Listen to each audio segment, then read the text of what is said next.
Hey, welcome back to Two Super Guys Try Stocks. I'm Dylan. And I'm Vinny, and today we're going to talk about how Jerome Powell himself may be a bigger superhero than Captain America because he saved us from the war on inflation. PCE data came out, and it was fantastic. The war has been won, and Jerome Powell is the hero. Okay, I'm going to say it.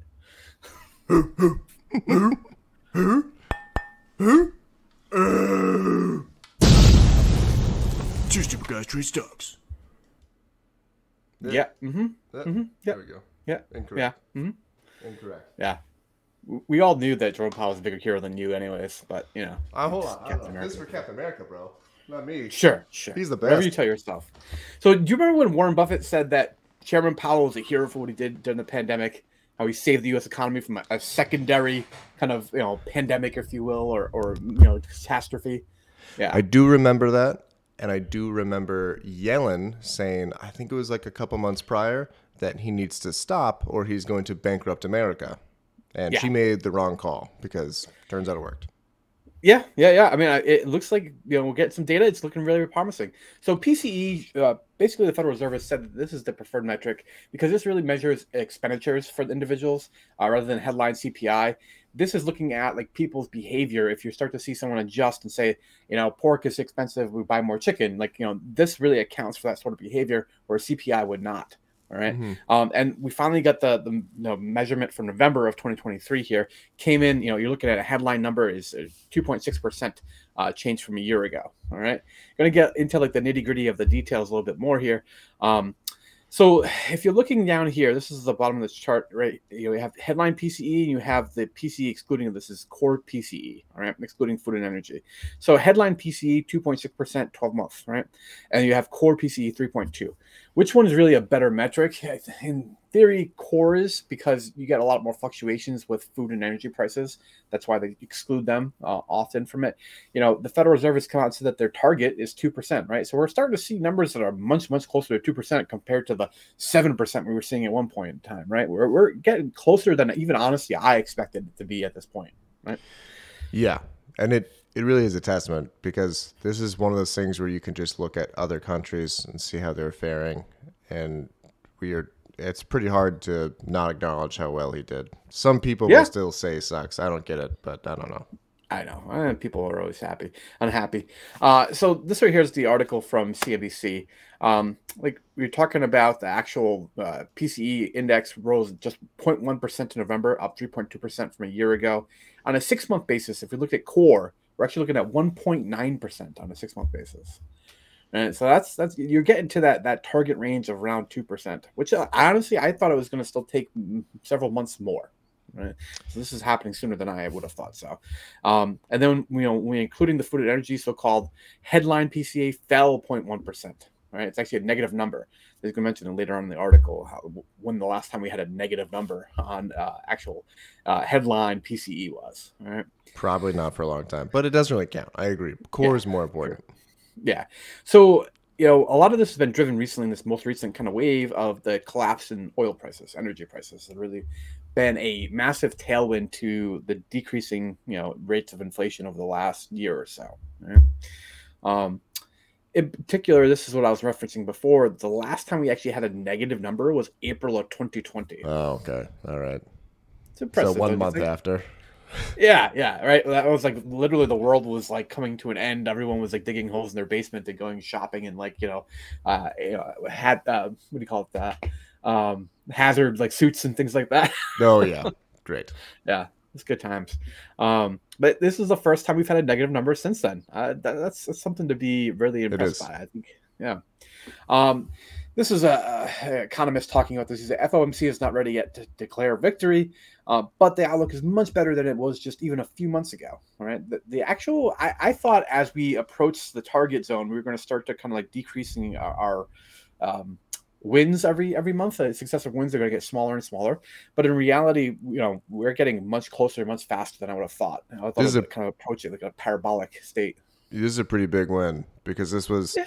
There are a lot of people that were saying that we need to go to 7 and that this one happened for multiple years.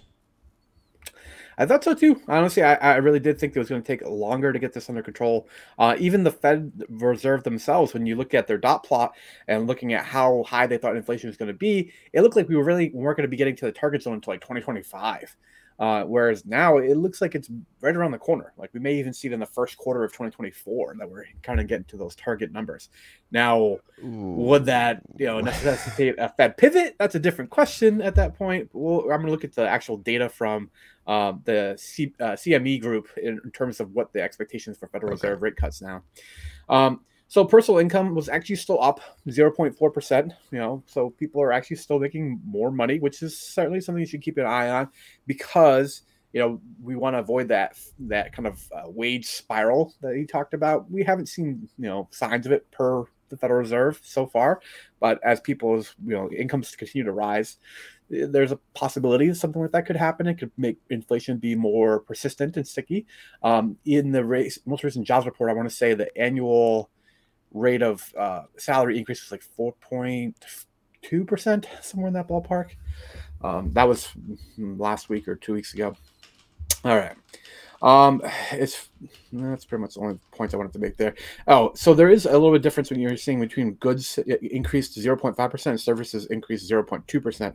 So as far as actual source of the inflation, Powell has talked about how service sector is much stickier, particularly the non-housing services sector was the one that he was watching the most because it's largely driven by salaries and incomes. We actually had a tailwind for goods for a while, finally had a small increase there, but we're going to continue to see that. If you've watched the used car market, it's kind of fallen off a cliff over the last month. I don't know if you've seen anything about that. It's you're talking about. Oh, the used car thing? Yeah. I think I just found the number you're looking at, 4.4% for 2023. And then, Perfect. Yeah, man, I think that is the only time ever where used cars were an appreciating asset. Yeah. Like across the board, not specific models that are crazy, but Honda Civic appreciates over. It's kind of wild. Yeah, but over the last month, it's like absolutely collapsed. I mean, there are certain segments I think of the used car market that were down like 10% in a month, which is wild. I wonder what's going to happen to EVs. Tesla. Oh yeah, that's a whole different story. So 46% $46 billion increase in current dollar PCE. November reflected a $58 billion in spending on services and a decrease of $12 billion in spending on goods. So they're talking about prioritization of actual services over goods. We've seen a tailwind from goods for a while, like I was just talking about. Within services, largest contributors were housing. All right, we still have, this is why he was parsing out the non-housing services sector as opposed to the housing-related services. Unfortunately, utilities and things like that certainly get kind of legislatively mandated increases in prices. So that portion is not something that's as susceptible to market conditions. Right. That's kind of what I'm trying to get that there. Makes sense. All right. And then within goods, leading contributor to the decrease is gasoline.